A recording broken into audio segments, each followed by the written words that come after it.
Bom dia, boa tarde, boa noite. Estamos aqui no nosso GBcast, o podcast oficial de Geotecnia Brasil, o melhor lugar para se falar de geotecnia do Brasil. E hoje temos aqui uma convidada de muito peso para a gente bater um papo muito legal, tenho certeza. Né, Tiago? Com certeza, sem dúvidas. Hoje estamos com a dama das barragens. Referência geotécnica, inspiração não só para os jovens, mas para os engenheiros mais sênios. Eu estou falando da Regina Moretti. Tudo bem contigo, professora? Tudo bem? Como vai, Tiago? Como vai, Mariana? Oh. Tudo bem com vocês? Um bom dia, boa tarde, boa noite, né? Para todo mundo que vai assistir a gente no podcast. É um prazer estar aqui. E, nossa, falar sobre barragens é uma das coisas que eu mais gosto na vida. Legal. E só para que fique muito claro, viu, Mara, a gente que já tem aí um entrosamento geotécnico, né? Hoje, lá na Estragel, eu tenho a Regina como inspiração para tudo aquilo que fazemos em barragens. Nossa, que Certeza. beleza. Quem não tem, né? Exato, mas eu entendo que agora o mais importante dessa entrevista é entender como tudo começou. O que foi que motivou a Regina a seguir a carreira geotécnica, de engenharia? Então, foi por acaso que eu virei geotécnica, muito por acaso. É muito interessante a gente falar sobre isso, porque, eh, na verdade, eu sempre gostei de engenharia, sempre achava interessante as construções, eh, tudo que exigia essa grandiosidade passava pelos engenheiros, né? Então, era uma coisa que eu gostava muito. Aí, quando eu cheguei, na universidade, eu podia escolher a versão de engenharia que eu gostaria de seguir. E, eu acabei escolhendo a engenharia civil pela companhia, né, não pelo clima, mas pela companhia, porque, assim, as pessoas que iam para outras áreas, em geral, não eram pessoas que eram meus amigos, que eram pessoas mais abertas, mais, olhando para um outro lado que não apenas competir. Então eu fui para civil e não me arrependo nem um pouco disso. Agora a geotecnia é mais engraçado, porque quando eu, em 1978, eu decidi que eu precisava fazer um estágio. Eu estava no terceiro terceiro ano de engenharia e eu precisava terceiro ano. Eu precisava, fazer algum estágio, porque eu não gostava de ficar só estudando. Então, procurei, dentre as matérias que a gente tinha tido até aquele momento, eu gostei de tecnologia dos materiais. Bom, aí falei com o professor Paulo Helene, um grande professor, e ele falou assim: "Não, eu vou indicar para você o meu cunhado", na época era cunhado, nem sei, porque esses negócios de cunhado variam dia a dia, né. "Vou indicar para você o meu cunhado, e ele é gerente do contrato de Tucuruí, é uma empresa que chama Temag". Falei: "Tá bom". Aí fui falar com o Márcio, falei dessa história do meu gosto por tecnologia, ele falou assim: "Não, eu vou mandar você falar com o Selmo Cooperman". Falei: "Ah, tá bom". Então ele me mandou lá com uma cartinha, eu cheguei: "Ih, mas o Selmo tá de férias. Você vai falar com", eu não me lembro quem era o sujeito, ainda bem. Enfim, ele me fez fazer um teste, né, daqueles de eu fiz, achei que tinha ido muito bem, era uma coisa muito básica, e aí passou um tempo, passou outro, nada acontecia, eu liguei lá, né, para falar, e acabou que o ele falou assim: "Olha, eu vou ser bem honesto com você, a gente aqui não está admitindo mulher".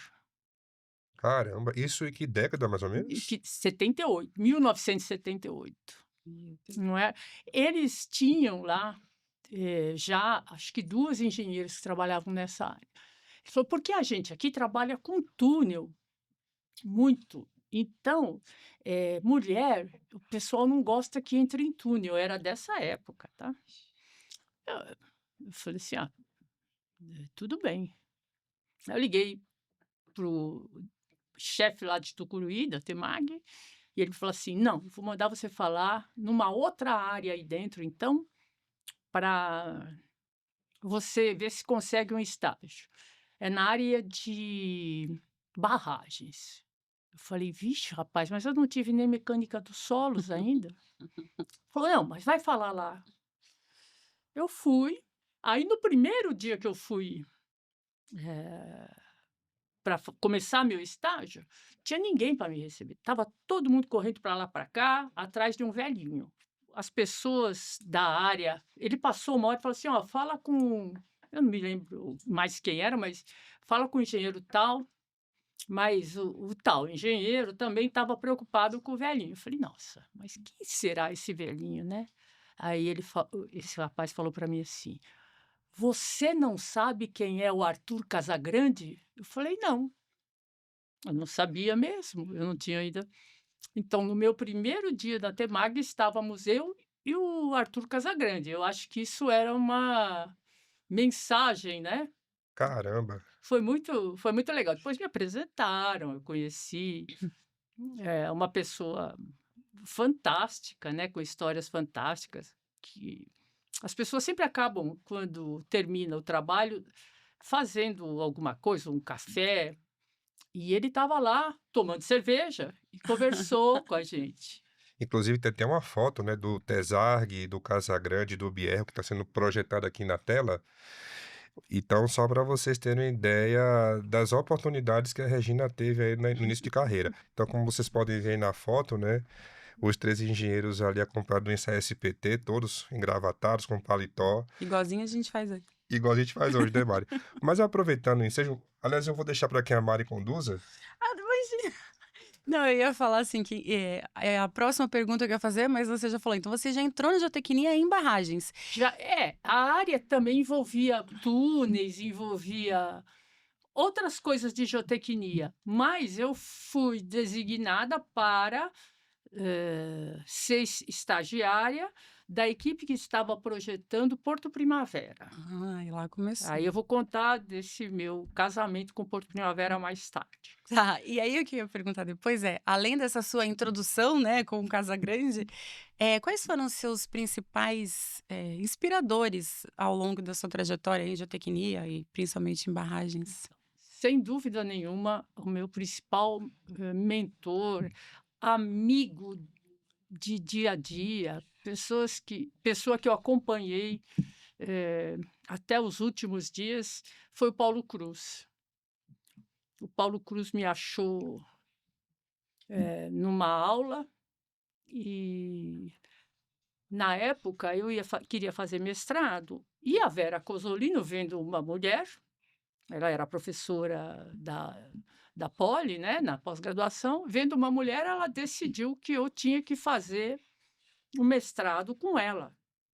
Eu não tinha ninguém para agir nessa, não sabia o que eu ia fazer direito, e fui lá, conversei com a Vera Cosolino, só que ela falou assim: "Olha, eu só oriento tese sobre túneis". Eu falei: "Ih, não é minha vida". Até porque a minha vida com os túneis começou mal, né, que não quiseram me contratar por causa deles. Bom, enfim, aí o Paulo me roubou da Vera. Ele falou assim: "Não, você não tem nada que ficar fazendo aí na área de túneis, você tem que fazer barragem. Se você está trabalhando com barragem, continua com as barragens". Falei: "Ótimo".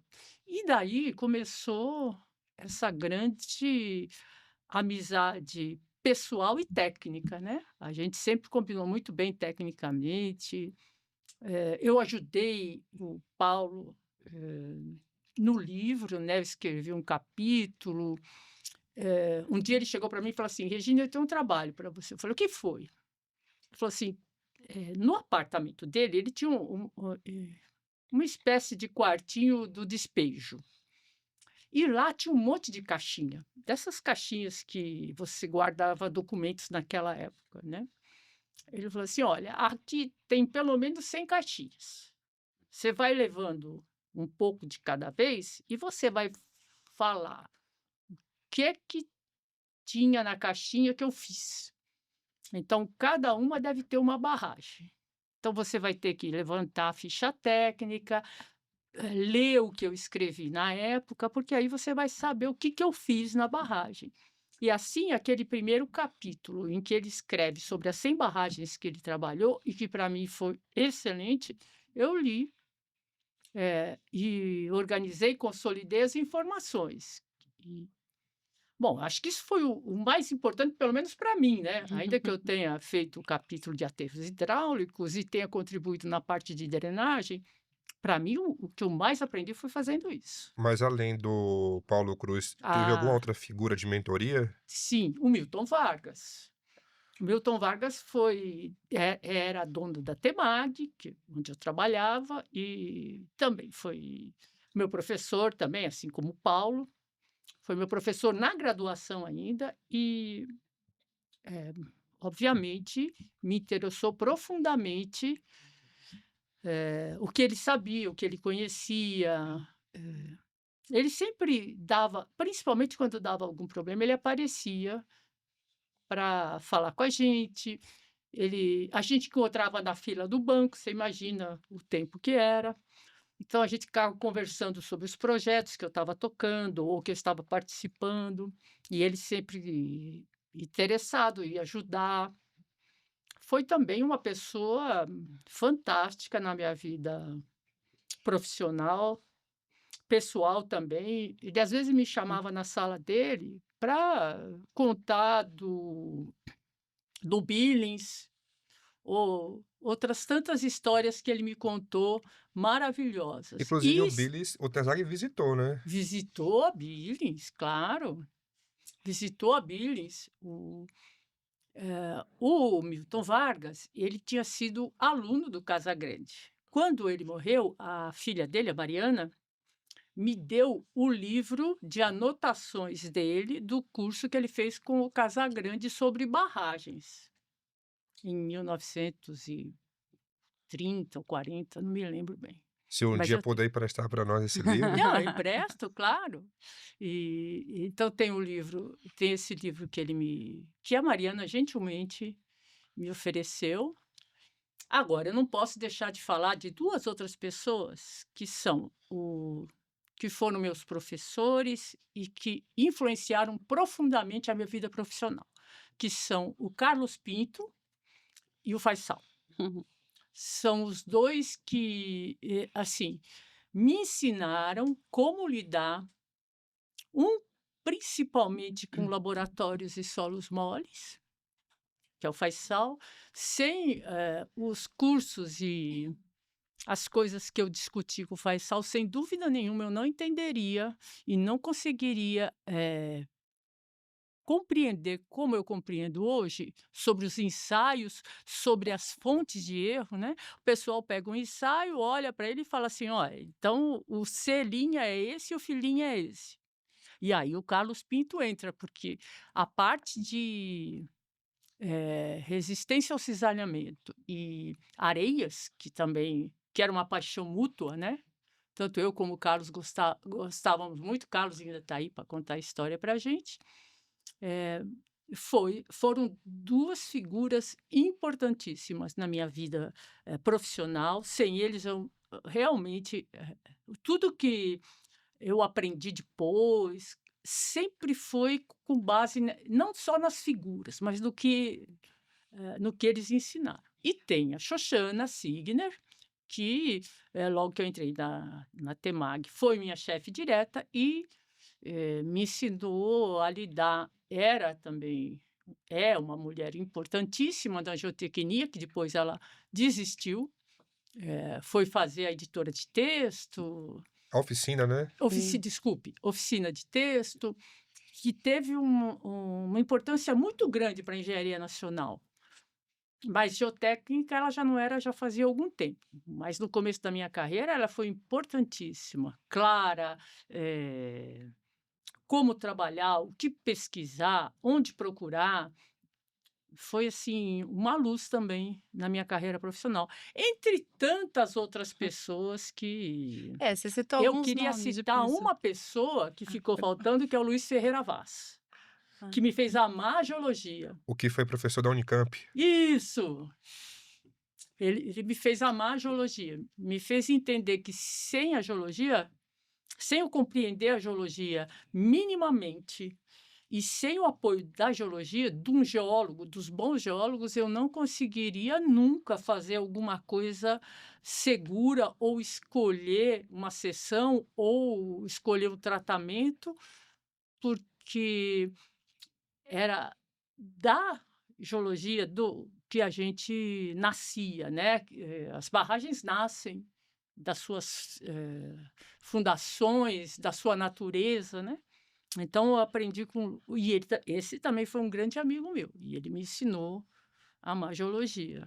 E aproveitando falando, né, sobre trabalhos, qual é aquele que você, mais desafiador, acho que a gente pode falar, né, qual ao longo da sua carreira aí, você não Eu sei não se tem um. diria, mais desafiador, mas Hum. mais querido, sem dúvida nenhuma, foi a minha bodas de prata com Porto Primavera, né.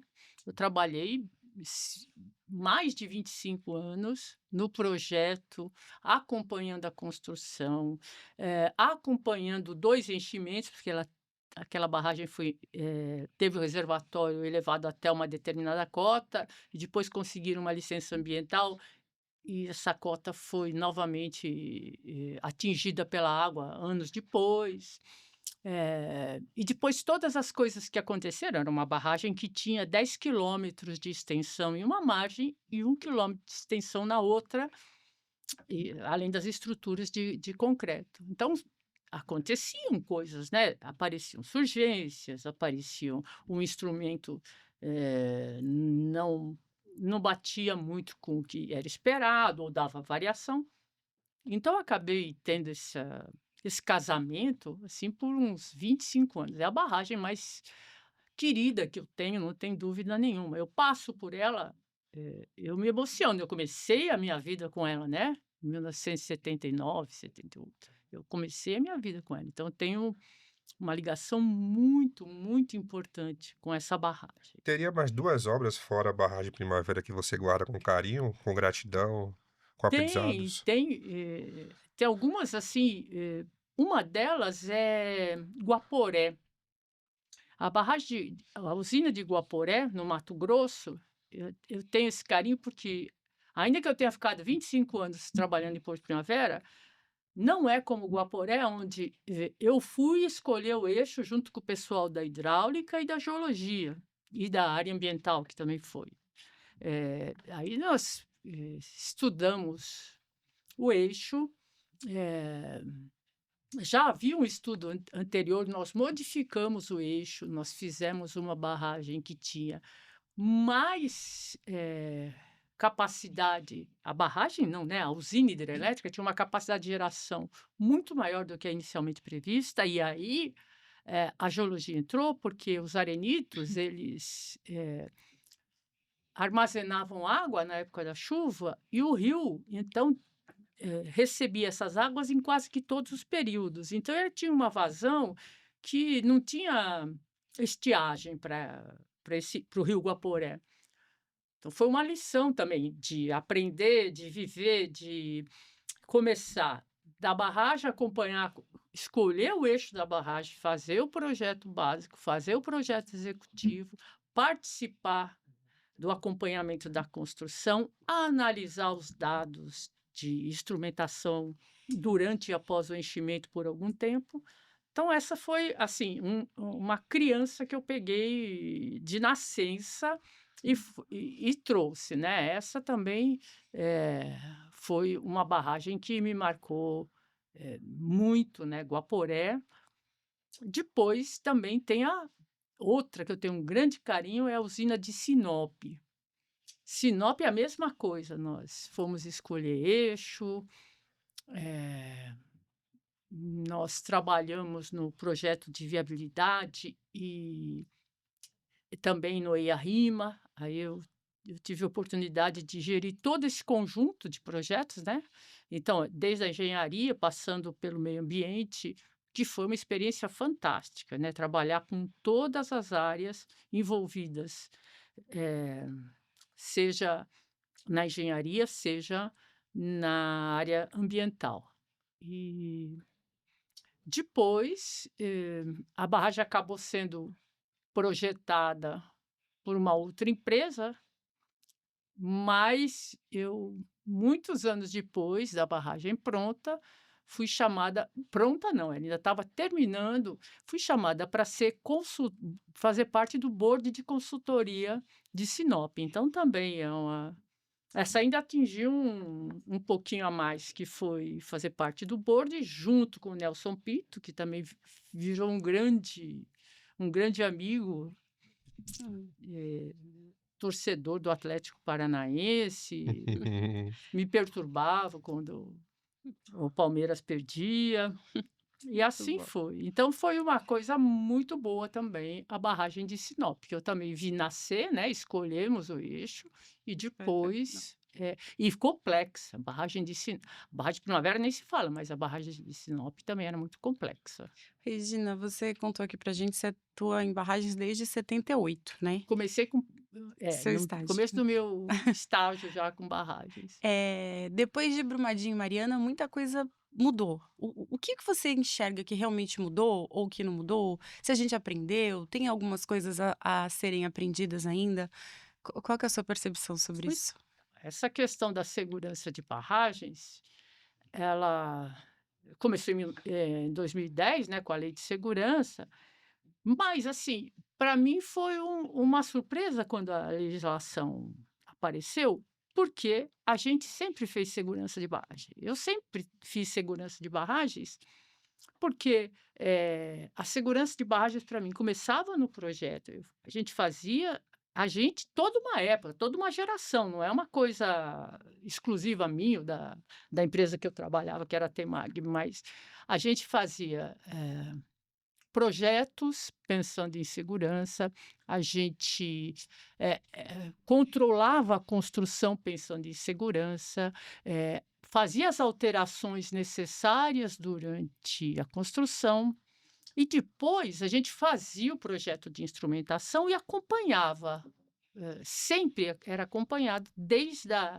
da fase de desde durante a construção, quando muitas vezes você já tem alguns resultados importantes, até 2 anos depois do enchimento, você continuava tendo essa avaliação de desempenho, fazia, inspeções periódicas. Enfim, quando começou realmente essa história, não começaram a fazer só o pós-obra, né. Então isso acho que gerou muita coisa, né. Então, ainda hoje, se você olhar, tá cheio de curso de segurança de barragens. Então tem, sei lá, 10, 8, É bastante. tem bastante. Agora, segurança de barragem não começa Depois que ela tá pronta, né? depois que ela está pronta. Eu acho que Muito bom. isso não mudou. Então existem ainda projetos ruins, existem ainda, construções mal feitas. Mas se for pôr na balança, quem acaba sobrepondo mais? Erro de projeto, erro de execução, ou você entende que é algo meio que na metade? Não, não, eu acho que, assim, eu diria que as barragens elas têm problemas por causa de projeto, eh, variando ao longo do tempo, tá, mas não tanto pelo estado da arte, mas, por como eram feitos esses projetos. Eles modificaram os modelos de contratação dos projetos das barragens e da construção das barragens ao longo do tempo. Então, eu diria que problemas de projeto, nossa, até hoje eu pego projetos que de décadas passadas, né, de poucos anos, que têm problemas seríssimos de projeto. Então eu diria que, sei lá, uns 40% do que acontece são problemas de projeto. Agora, os outros, existe uma parte que é da construção, bem grande também, que existe uma parte de operação, né? Como Uhum. aconteceu em Euclides da Cunha, que o cara não tinha autorização para abrir o vertedor e a barragem foi galgada porque ele não podia abrir o vertedor, porque senão ia criar problemas a jusante. Que a barragem foi galgada e galgou a próxima, né? Foi um Hum. desastre de operação, falta de manutenção. Então, eu diria que toda essa, se você falha na cadeia, em algum ponto, o resto continua, porque a água vai sempre procurar o caminho de menor energia. Se você não se preocupa no projeto e não deixar a água ser domada, né? A água a gente tem que conviver com ela. Domar a gente não consegue, mas a gente tem que conviver com ela o tempo todo e para sempre. Entender que os materiais também, eles nunca as fundações são iguais, nunca os estudos que a gente faz são fechados, né, naquilo que a gente estudou. Eles seguem o padrão deles e a gente tem que procurar entender e configurar isso. Depois que a barragem está pronta, claro, você tem que ter essa segurança né, pós-parto, vamos dizer assim. Você tem que ter essa segurança, tem que ter uma questão de legislação, tem que ter uma questão de inspeção, de análise da instrumentação, mas quem projetou a instrumentação está lá atrás. Muitas vezes ninguém se preocupa em saber para que aquele instrumento está lá Tem isso também, né? e se ele está no lugar certo, né? Perfeito. Não, o que eu ia o que eu ia perguntar, assim, eu pude trabalhar um certo período com barragem de rejeito, e falando sobre isso de projeto, a época que eu estava lá, estava se falando muito em pilhas, né, então a gente não faz mais barragens, mas a gente faz pilhas. Você acha que se resolve o problema com essa questão das pilhas ou não? Então, as pilhas são alguma coisa que, por enquanto, elas são muito pequenas ainda, né? Pode ser que hoje tenha alguma pilha maior, mas assim, as pilhas que eu conheci, algumas já estavam até encerradas com sucesso, mas não eram de grande tamanho. O que hoje você vê é um rapaz uma projetista com 30 anos de idade fazendo pilhas de 300 metros de altura. Não é uma coisa assim, não, mas é só o conceitual. Mas não existe isso de só o conceitual, É. né? No conceitual que você vê isso. E uma coisa que eu aprendi com Milton Vargas é que ele diz que você tem que dar pequenos passos. Você não sabe fazer uma coisa, nunca fez, Vai dê um devagar. pequeno passo. Faça uma coisa de 20 metros, depois você aprende aquilo, aí se der tudo certo, você aumenta, você vai aumentando, aí chega num limite, né, também, porque a partir de um certo ponto, você tem que começar a lidar com outras coisas, que são essas grandes pressões que modificam os materiais, né, modificam a granulometria dos materiais, que fazem os materiais saírem dessa. Fala assim: ah, não, eu vou compactar o rejeito. Legal, compacta. Agora, você põe 300 metros para cima, aquilo que você colocou de compactação, e que, na verdade, aquele material conhece na memória dele, é do seu equipamento de compactação. Ah, mas eu uso um rolo de 20 toneladas. Tá bom, só que você está colocando aqui em cima 300 toneladas, 500 toneladas. Sim, eu vou ser bem honesto contigo, tá? Na época que ocorreu as rupturas de Brumadinho, Mariana, eu assisti todos os seus depoimentos. Eu lhe acompanhei na CPI, tá? São vídeos longos, então quem quiser se aprofundar mais um pouco, fica a sugestão de resgatar esses vídeos, né? E eu não quero, obviamente, fazer com que você repita o que você já falou para outros veículos de comunicação. Mas qual foi a principal lição que você teve em Brumadinho, em Mariana? Se você fosse fazer um resumo, a síntese de tudo que você já falou, tanto na questão pessoal, tanto na questão técnica, o que foi que você tirou de lição desses A acidentes? primeira lição e a maior lição é pessoal, é nunca vá contra o que você julga ser adequado tecnicamente. Nunca deixe de defender o que você acredita tecnicamente. Eu digo isso para quem quiser ouvir. A gente tem que ter a força. É melhor você Doa quem sair. doer. Doa quem doer. Doa quem doer. Pode. Se eu tenho certeza que uma. Claro, coisas menores não tem nenhum problema. Vou plantar grama, ela vai. Isso não derruba, não faz uma barragem cair. Mas essa parte em que você é questionado sobre o seu veredito sobre a segurança e você tem certeza ou a incerteza suficiente sobre a segurança, você não pode nunca deixar de lado. Você não vai dormir depois. Eu acho que isso é. Então, eu não dormi depois de qualquer forma, mesmo tendo lutado nesse sentido de me conservar fiel ao que eu acreditava no meu conceito técnico. Assim, o Nelson Pinto também isso foi depois de Mariana, né? O Nelson Pinto me falou o seguinte, que você nunca pode jurar que uma barragem vai estar segura. Você pode dizer que ela está atendendo a adequadas condições de segurança. No estado da arte que você conhece, né, o que é do mercado, não é só o meu, né? Existe um estado da arte do meio técnico. Ele falou, mas também você nunca pode jurar que uma barragem vai cair. Eu falei, eu sei disso. Ele falou assim, eu, por exemplo, eu tinha um sítio, não me lembro onde era o sítio dele, devia ser no Paraná, provavelmente, e o vizinho tinha uma barragem mal feita, alta, me incomodava aquilo. Ela andava, ele falou, eu fui falar com ele.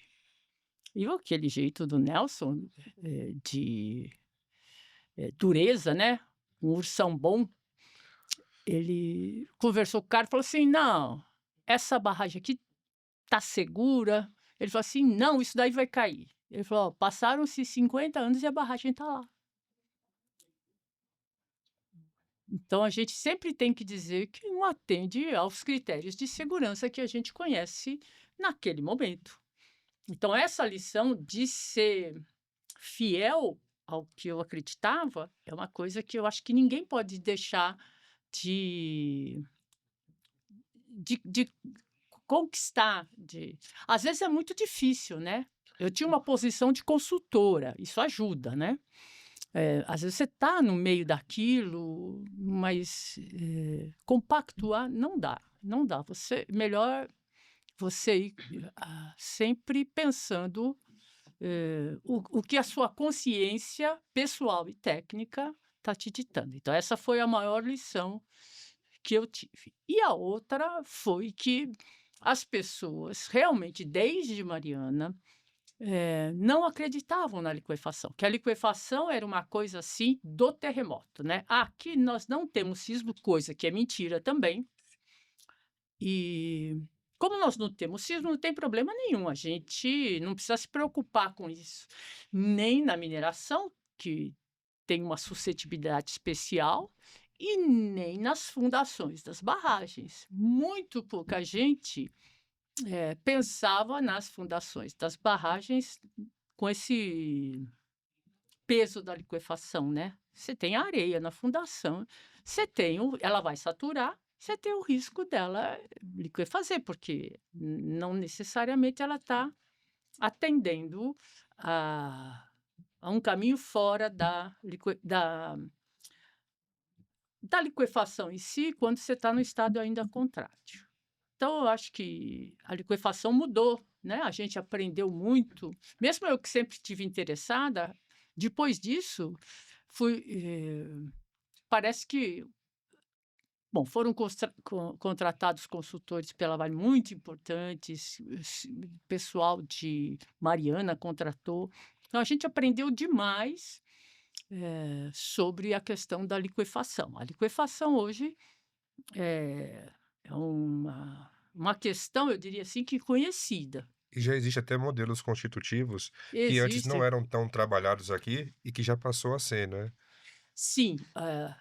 Então, essa é uma coisa que a gente tem que comentar. Por exemplo, o NorCent, quantos parâmetros eu preciso? Vários. 13, Três. 12 ou 13, não me lembro. Monoculomes só temos 2, 3. Três. Que já tá que o pessoal já pega errado. Não existe como você definir aqueles parâmetros de uma forma assim objetiva. Então, o que que acaba acontecendo? Você tem um modelo constitutivo muito bom mesmo. Tem todos os programas, né, já incorporaram esse modelo. Os programas de extensão e de formação já incorporaram esse modelo, mas você não tem quer dizer, é quase que impossível você ter todos aqueles parâmetros. Sim. Aí fala assim: olha, eu até hoje não vi um resultado, a não ser em trabalhos científicos e na universidade, que me definisse a linha de estado crítico corretamente no universo log de P. Ou seja, se você visse o que tem por aí, se vocês vissem, então a gente tem um problema crônico de qualidade da moldagem, qualidade. Não é uma crítica aos laboratórios, eles não são uma universidade, eles não são um instituto de pesquisa, mas assim, todos os ensaios, por exemplo, em Brumadinho devia ter uns, sei lá, não diria 2.000, mas uns 200 ensaios não drenados. Um deles mostrava liquefação. Claro, eles não eram amostras indeformadas, mas então você olha para esses resultados e vê que os ensaios que a gente costuma fazer, triaxiais, né, com compressão, a gente acaba falhando quando a gente está buscando realmente os parâmetros para um modelo constitutivo desse. Até hoje eu não vi. E quem traçou assim qualquer coisa. Esses são parâmetros fundamentais nesse modelo constitutivo, né? O que separa o que é ou não contrátil. Então a gente tem esses problemas. O modelo é bom, o software é bom, mas os parâmetros são muito ruins e, às vezes, precisa também você pensar se as pessoas entendem o que o programa está fazendo. Eu, por exemplo, no começo, eu não entendi o que que ele estava fazendo. Daí o pessoal fala assim: esse A aqui, a gente tem essas duas opções. E eu não entendi o que era, né, do programa. Então, aí eu pedi para, da primeira vez que a gente estava fazendo, eu pedi para contratar alguém que entendesse do programa, né? Alguém de universidade até que entendesse do programa, para nos explicar o que que ele estava fazendo quando a gente escolhia alguma daquelas outras coisas, não apenas o NorCend.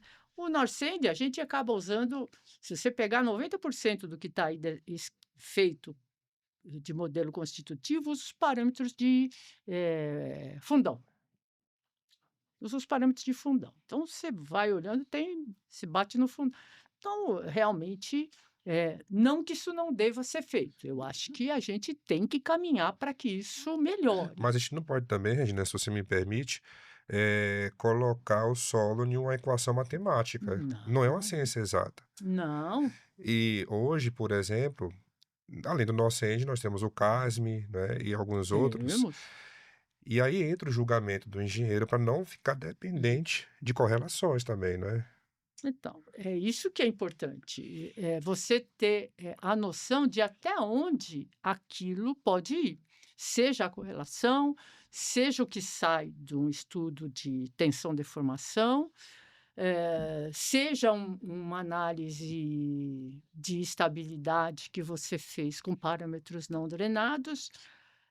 Tudo isso eu acho que tem que ser olhado ao mesmo tempo e ter alguém que saiba julgar, né? Porque Na verdade, é como eu estou te falando, esses parâmetros que a gente não tem e que a gente usa de fundão é melhor do que porque foram estabelecidos por gente que sabia o que estava fazendo desde a amostra coletada, à moldagem e ao ensaio. A Agora, a gente tem que continuar com isso, mas tem que investir que os laboratórios que a gente usa também em que tamanho de barragem você vai usar isso, né. Uma coisa é falar que eu vou fazer um estudo, de laboratório para determinar parâmetros para uma barragem De de água, pequena, né? ou se eu vou, partir para uma coisa mais simples, sempre julgando para o lado seguro. Hum. A gente não consegue fazer isso. Então a gente tem que usar parâmetros que a gente sabe que estão corretos. Aí eu sei que aquilo está limitado à caracterização do que eu tinha principalmente lá em Mariana, que são os parâmetros que esses modelos estão mais usando. Mas se a gente não fizer isso, a gente não evolui. Uhum. Então a gente tem que melhorar o que está ruim, mas não jogar fora o que já está bom, né? O programa, o modelo, ou esses outros modelos que também existem por aí, todos eles são fantásticos. É que eu falo assim, mas isso é um problema, você vê nível Brasil? Ou é um problema mundial, assim, porque, realmente, quando a gente entra nesses softwares para imputar, são muitos inputs, são muitos parâmetros, e alguns a gente nem sabe o que que é. A gente Exatamente. nem sabe o que que é, mas assim, você vê que é um problema Brasil ou você acha que é nível mundial Não, eu mesmo? acho que é um problema mundial, mas quando eles são tratados por grandes entidades, né, você acaba tendo condição de, pelos profissionais que estão envolvidos, pelas empresas que estão envolvidas, né? Se vai ninguém faz isso para uma barragem de 15 metros de altura, né? Para ver se ela está segura, não dá para você fazer isso. Sim. Então tem lá uma barragem que tem 40 metros de altura, você não vai fazer isso. Você vai usar outros meios. E existem outros meios. E sempre o ideal é você ter todas as coisas para olhar e julgar, né? E julgar que todos esses modelos admitem uma homogeneidade que não existe, né? Também não dá para você modelar. Você pega o estudo que a Universidade de Barcelona fez Com o para. Marcos Araújo, né? É, é impossível você fazer aquilo. Eles fizeram lente por lente, modelaram, fizeram ensaio. Aquilo é uma coisa Hum. realmente pericial, né? Não é uma coisa que você possa fazer. Até porque quando você faz um projeto, não necessariamente você tem o que está lá hoje, né? Um ponto que eu acho que vale uma reflexão, não sei se você vai concordar com o meu raciocínio, depois que aconteceram os acidentes, eu percebi que teve aquela mobilização internacional, né? E o pessoal fez um trabalho muito interessante, tanto aqui local quanto internacional. Sem dúvida. Você fez um trabalho que, na minha visão, foi o primor da engenharia de barragem no Brasil, mas assim, mobilizou-se o Canadá, Espanha, Portugal, e às vezes eu percebo que precisa ocorrer a ruptura para Hum. fazer esse trabalho mais robusto. Será que no processo de elaboração de um projeto, ou até mesmo de um trabalho mais investigativo da barragem existente, que não teve o problema, já fazer esses investimentos, né? De acionar o expert internacional, Hum. um trabalho coletivo com nós aqui no Brasil. Como é que você vê isso aí? Então, esse é um grande problema. Eu acho que isso mudou para o bem. Hoje, as empresas, sejam elas de mineração, sejam elas de geração de energia, elas, ou de abastecimento, elas estão preocupadas realmente em ter julgamentos mais fundamentados. Então, você tem consultorias internacionais, você tem consultorias nacionais, que a gente tem muita gente boa aqui, em todas as áreas ainda, né? Então, a gente tem que aproveitar, porque uma coisa que se perdeu foi que esse conhecimento ia passando de pai para filho dentro de uma empresa, né? As pessoas ficavam na empresa, então tinha o dono da empresa, o diretor, e tinha o engenheiro-chefe, e assim, isso ia passando para o estagiário. Daí o estagiário crescia, né? Acompanhava tudo aquilo, sempre monitorado, virava engenheiro.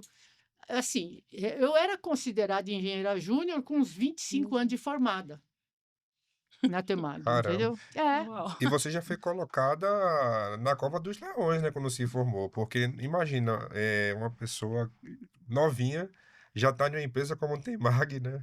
Então já começou em um Sim. desafio aí legal. E aproveitando isso, eu já vou emendar outra pergunta, Gina, que é fazer assim, você, tem um caso, né, muito emblemático na sua carreira e você atua como uma mulher atuando em barragens desde 78. O que eu ia perguntar é como é ser mulher, como eu não posso falar como era ser mulher, porque você é mulher, né, mas como é ser mulher naquela época e hoje, você, vê que existe alguma diferença? Você sofreu algum preconceito, alguma barreira? Como que é, né, porque e geotecnia, assim, só fazendo parênteses, hoje a gente teve um evento muito legal, que o Thiago deu uma palestra incrível, era uma sala com 40 pessoas, eu contei, tinham 3 mulheres. Complicado, E hein? estamos em 2026, então minha pergunta vai: como era isso em 78? Então, isso começava já na escolha da profissão, né? Era muito difícil você, em 1975, 70, quando eu fui fazer cursinho, você escolher uma profissão desse tipo. A minha sala de aula no cursinho, que tinha 200 alunos, tinha pouquíssimas mulheres, porque era um cursinho voltado para engenharia, né? Para o MAPOFEI, que era o vestibular da época, para as ciências exatas, que eles chamavam. Quando eu entrei na escola, acho que era 10% a porcentagem das mulheres, já não era tão baixa. Isso aumentou um pouquinho quando se vai para civil. As mulheres também assim, não são muito chegadas a essa coisa mais de elétrica, Na de elétrica mecânica tem muito pouco. É. mecânica. Eu sempre achei essas coisas chatas, Uhum. né? Aí pessoal, claro. Então, mas as mulheres normalmente têm uma maior identificação com a engenharia civil. Então, tinha um pouco, talvez, mais mulheres na engenharia civil em proporção do que tinham entrado, que era cerca de 10%, mas não muito mais. Aí eu passei o meu primeiro grande preconceito quando eu fui tentar trabalhar com tecnologia de concreto, que até hoje eu agradeço, o Selmo não está lá, porque se o Selmo tivesse, ele teria me contratado, tenho certeza. A gente é grande amigo hoje, fizemos muitos trabalhos juntos. Então, depois que eu consegui entrar nessa área de barragens, principalmente, eu acho que havia menos preconceito. Essa área é uma área assim, menos preconceituosa, eu acho. Então me sentia bem, eu era muito bem tratada. Nunca vi nada que na Temag que mostrasse isso, né? Nunca tive que fazer campanha nem nada. Mas o tempo foi passando, e aí eu percebi que eu não tinha percebido que havia esse preconceito assim nas pessoas. Não era em alguma pessoa específica, nas pessoas. Então, você pode ser a melhor engenheira que for. Você pode ser melhor que todo mundo, mas na hora que forem escolher alguém para ser o diretor, não vai ser você. A não ser que você seja filha do dono, tá? Sim. É uma situação diferente. Não vai ser você. Uma hora que precise fazer alguma coisa que tenha reconhecimento público, você até vai escrever, mas alguém vai apresentar. Então, eu demorei para perceber que isso acontecia veladamente, mesmo Discretamente, né? discretamente, Sim. até talvez as pessoas também não percebessem que isso era tão natural que as pessoas não percebiam. Todas as pessoas com quem eu convivi são pessoas que jamais eu diria que são preconceituosas ou coisas assim. Mas há esse contexto, não tem jeito, há esse contexto. Hoje, apesar de você ter, não sei sobre o que era a sua palestra hoje, o que era? Geofísica. Geofísica aplicada Geofísica. a fundações. Tá, então, a coisa da geofísica, eu eu adoro, eu quero aprender. Eu estava querendo até fazer um curso que ia ter na BGE, mas eu não tive oportunidade. Mas nas barragens, você vê hoje um público de mulheres muito importante. Geólogas também, né? Geólogas, Geólogas, é verdade. as geólogas tem bastante. Nossa, então tem muita mulher hoje trabalhando em geotecnia, tem muita mulher trabalhando na geologia, voltada para as barragens, voltada. Então, eu não vejo mais isso muito para a fundação, sabe? Para a fundação, eu não sei, mas acho que esse encontro com a natureza, de você lidar com as incertezas que qualquer material te traz, né? Eu vou fazer uma barragem aqui. Aqui é uma coisa nova, a outra que eu fiz não tinha nada a ver com isso, né? Cada caso é um caso específico. E mesmo os casos repetidos, a gente tem que tomar cuidado, porque basalto, né? A gente fala assim, barragens construídas na bacia do Paraná em basaltos.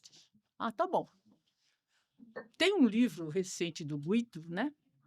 Em que ele mostra que tem inúmeras barragens construídas com basalto. Cada uma delas tem um detalhe específico diferente da outra. Então, você pega um basalto que tem uma brecha, você pega um basalto que é desagregável, você encontra um basalto que tem uma estrutura circular, como em Ilha Solteira. Então, não dá para a gente... sempre tem... Você nunca pode perder de vista o que já foi aprendido, porque, obviamente, os basaltos eles repetem algumas coisas sempre, mas você também não pode perder de vista que você vai ser surpreendido, qualquer que seja o material que você trabalha. A gente nunca conhece tudo. Tem algum material geológico que você tem mais receio, medo, pé Ah, atrás? não tem dúvida, os arenitos. Os arenitos são os materiais mais suscetíveis a te dar dor de cabeça. Não tenho dúvida nenhuma de que eles são os preferidos. Então, o melhor caminho de solução para uma fundação cuja a fundação é em arenita é fugir dele, não. É que nem sempre é possível, né? É como as PCHs, né? Você pega, você pega uma PCH antiga, ela é construída num lugar ótimo, com rochas resistentes, com geração elevada, e aí você vai seguindo no tempo e você vê que as que sobraram são que geram menos, que são sobre materiais complexos, que exigem mais investimento. Então, acho que combinou, por exemplo, nas barragens, nas pequenas barragens, de você estar assim no fim da linha. Então, você tem pouco dinheiro para fazer o projeto, pouco dinheiro para fazer a investigação, mas quem está lá? O arenito. E o arenito é o inimigo número 1 da segurança da barragem. Então, você tem que tratá-lo muito bem, conhecê-lo muito bem. Então, tanto é que tem 2 livros muito recentes sobre barragens em arenito, né? Sim. Falando um pouco de recentes, né? Livros recentes e coisas recentes. Você já vê algum caminho para IA nos ajudando em termos de segurança de barragem? Você acha que isso é um futuro ou que não, de repente o pessoal pode confiar demais nisso? Você já enxerga aí o IA Então, contribuindo? acho que o IA é bom para reconhecer padrões, ele é muito bom para fazer umas coisas que a gente não tem muita paciência de fazer.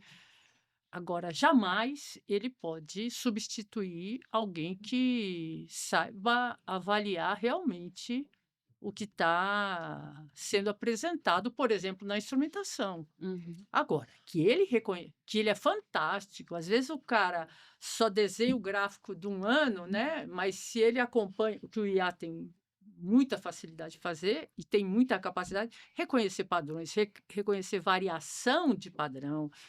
Então, eu acho que é uma ferramenta muito importante. Acho que vai nos ajudar demais a não perder tempo com operacional, né? É É, um coadjuvante é. incrível. E Sim. assim, também é nos alertar para que alguma coisa está acontecendo de diferente, alguma coisa está acontecendo que não era padrão, né?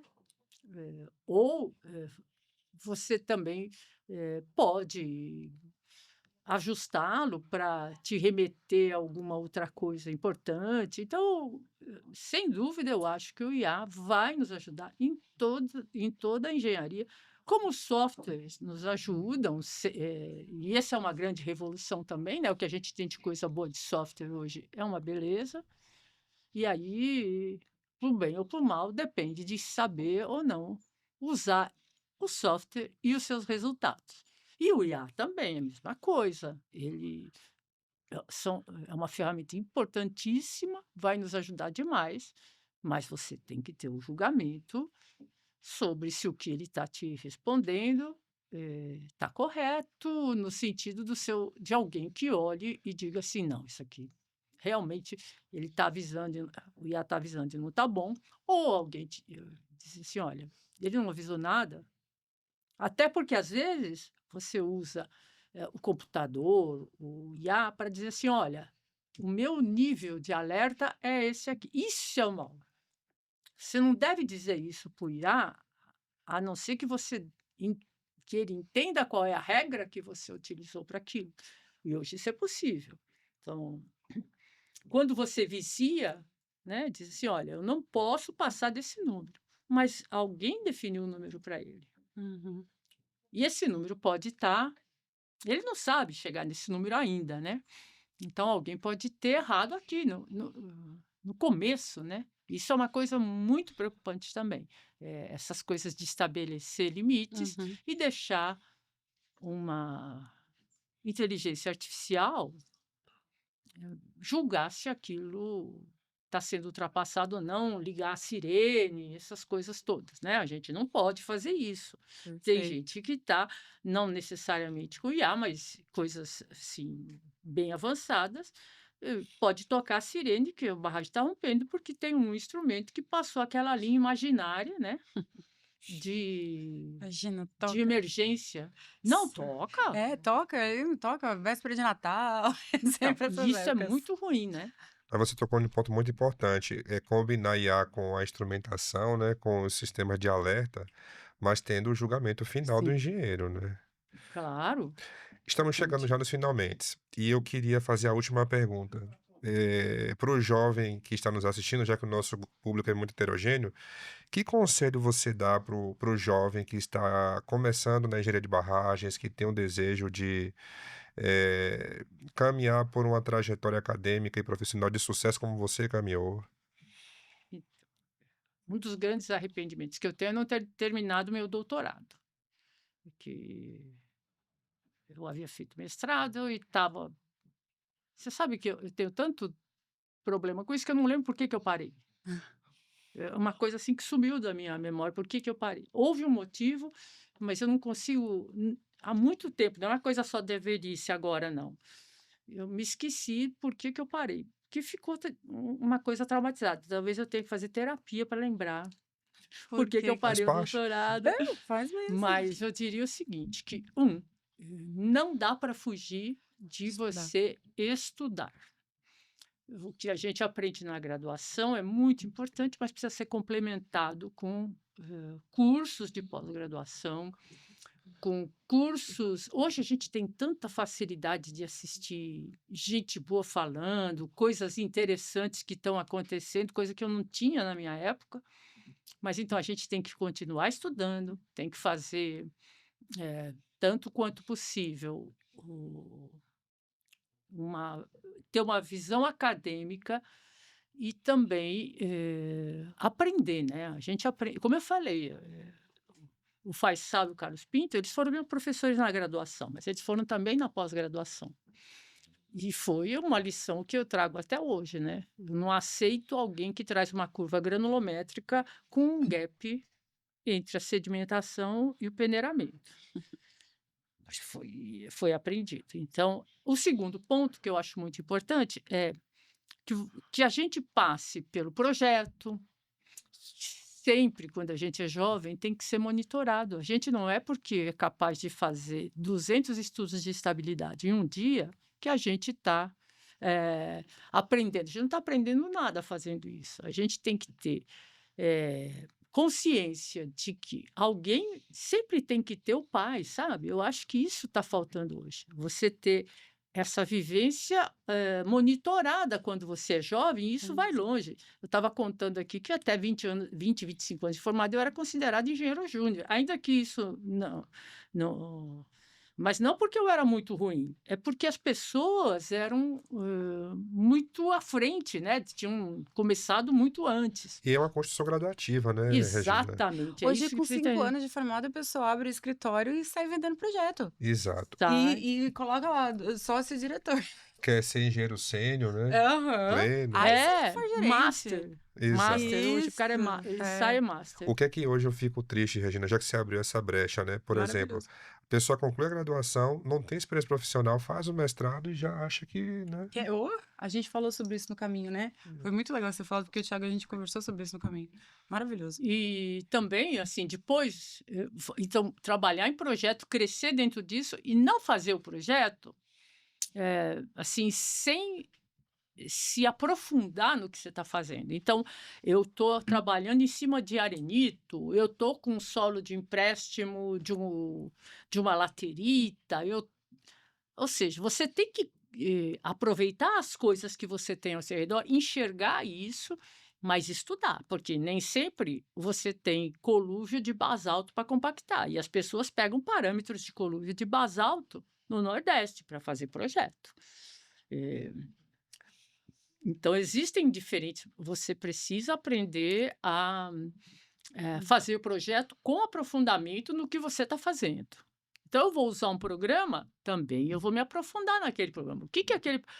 Eu vou escolher para pôr aqui que ele pesquise superfície circular. Todo mundo só pesquisava superfície circular, mas hoje você tem Não a circular. oportunidade de fazer coisas não circulares em situações que realmente exigem que você faça aquilo. Depois, eu acho que é muito importante você acompanhar sempre que possível o que você projetou. Se você não consegue fazer isso, é muito importante você participar de uma construção. Se você não conhece como se faz, você não pode projetar sem orientação.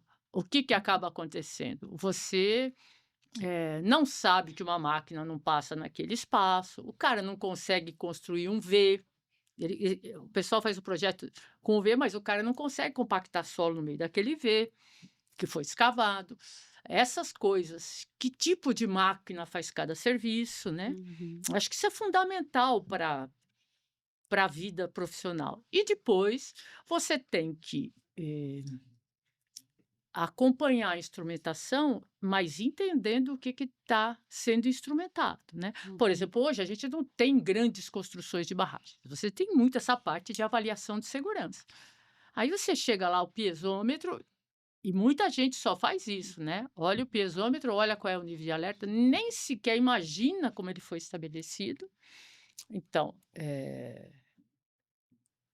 isso é muito importante. Você entender o que está acontecendo através do que você lê na instrumentação. E para que aquela instrumentação foi colocada.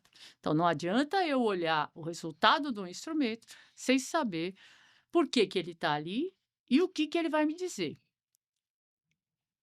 E depois eu acho que importante ainda nesse entremeio é você entender de laboratório. Você tem que saber um pouco, julgar. Você não precisa saber fazer o ensaio.